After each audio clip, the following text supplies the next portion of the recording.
Government advocate அப்படின்றது நீதிமன்றத்தை பொறுத்தவரையில் ரொம்ப முக்கியமான பதவி.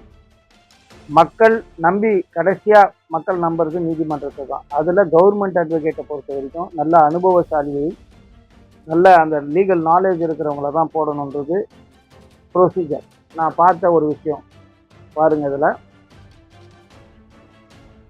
பார்த்தீங்கன்னா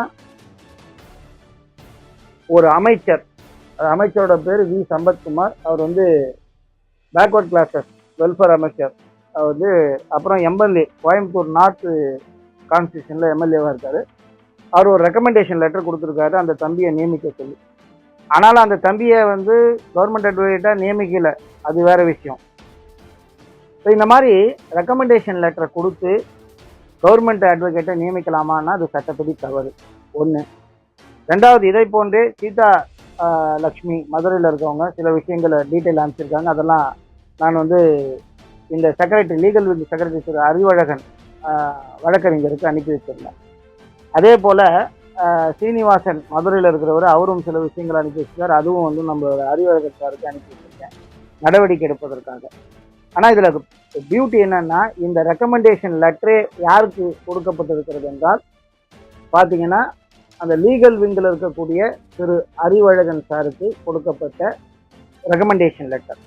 ரெக்கமெண்டேஷன் லெட்டரை நிச்சயமாக பெறக்கூடாது. அந்த ரெக்கமெண்டேஷன் லெட்டரை வச்சு நீங்கள் வந்து வழக்கறிஞர்கள், அதாவது கவர்மெண்ட் வழக்கறிஞர்கள் நியமித்தால் அது நீதிமன்ற நடவடிக்கையை கேலி கூத்தாக்குவதை போன்ற ஒரு விஷயம். இதை நம்மளுடைய முதலமைச்சருக்கு இந்த விஷயம்லாம் தெரியுமான்னு தெரியாது. நம்மளுடைய முதலமைச்சர் தெளிவாக சட்டசபையிலும் சரி வெளியிலையும் என்ன சொல்கிறாருன்னா, நான் தவறு செய்ய மாட்டேன், என் கூட இருக்கிறவங்கள தவறு செய்ய விட மாட்டேன், ஏற்கனவே தவறு செய்தவர்களையும் சட்ட ரீதியாக நடவடிக்கை எடுப்பேன்னு சொல்லியிருக்காரு. அதனால் எனக்கு வந்த தகவலை எங்களுடைய கட்சியின் செக்ரட்டரி, லீகல் விங் செக்ரட்டரி திரு அறிவழகன் அவர்களுக்கு அனுப்பி வச்சேன். இது வரைக்கும் நடவடிக்கை இல்லை. பட் அவருக்கே ரெக்கமெண்டேஷன் லெட்டர் கொடுத்துருக்காங்க. யார் யாரை இந்த மாதிரி நியமிச்சாங்கன்னு தெரியல. ஆனால் ஒரே ஒரு விஷயம் என்னென்னா, நம்மளுடைய கவர்மெண்ட் அட்வொகேட் நியமனத்தில் சரியாக நியமிக்கப்பட வேண்டும். லீகல் ப்ரொசீஜர் ஆஃப் லால பண்ணணும்.